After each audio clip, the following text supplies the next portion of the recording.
All right, we can talk about Poliwag and Poliwhirl.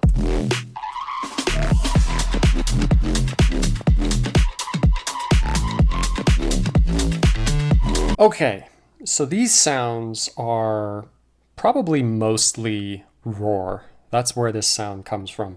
But if we pull these down, the gate's fine. We can leave the gate on. So let's start with Poliwag. I guess we'll leave it unsoloed and just kind of,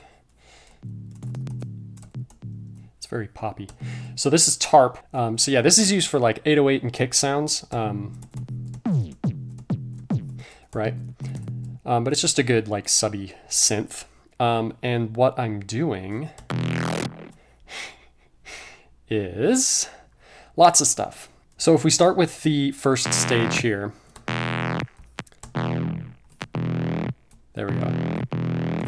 So I'm using the amount here from the envelope follower to push into this, which is kind of making it whop.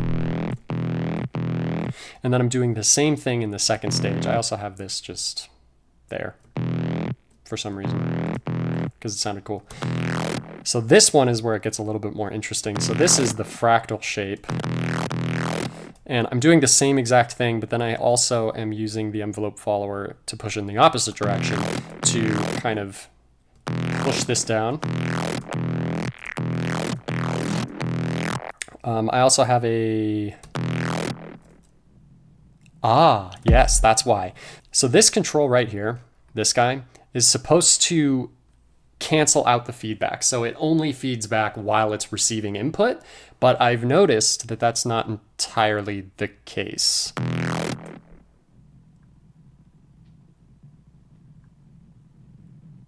There's like this low-level grinding sound. So I just put a gate on it that cancels all of that out. You can see it right there. Yeah, so that's Poliwag, and that sounds like this.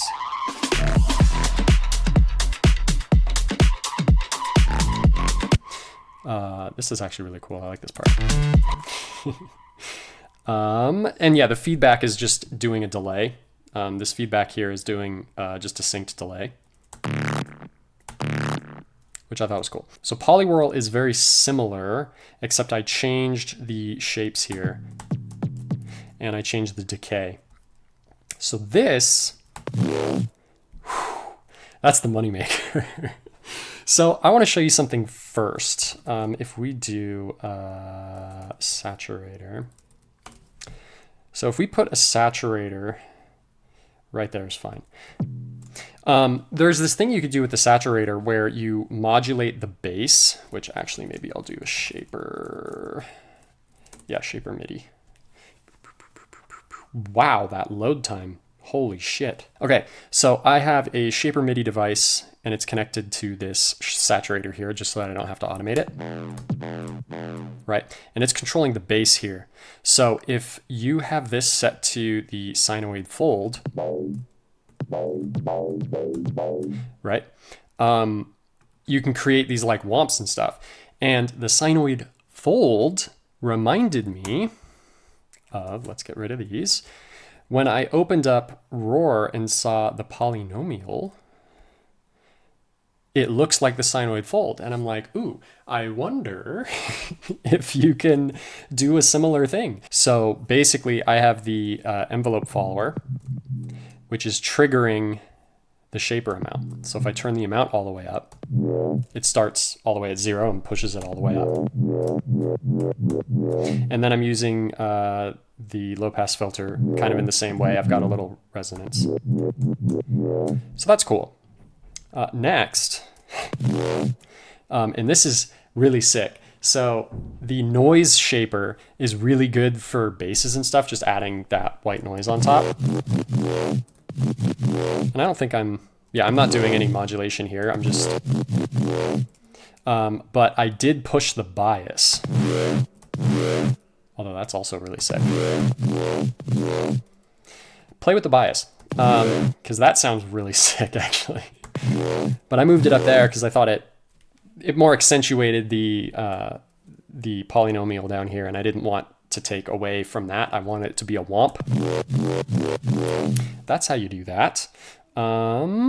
I don't even have OTT or anything on this, which is unusual for me. I usually drown everything in it. So what that sounds like together.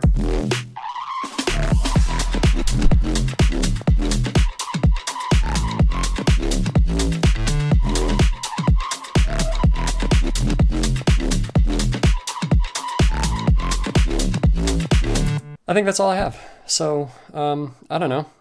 Watch more of my videos. I posted a remix a couple days ago. That's pretty cool.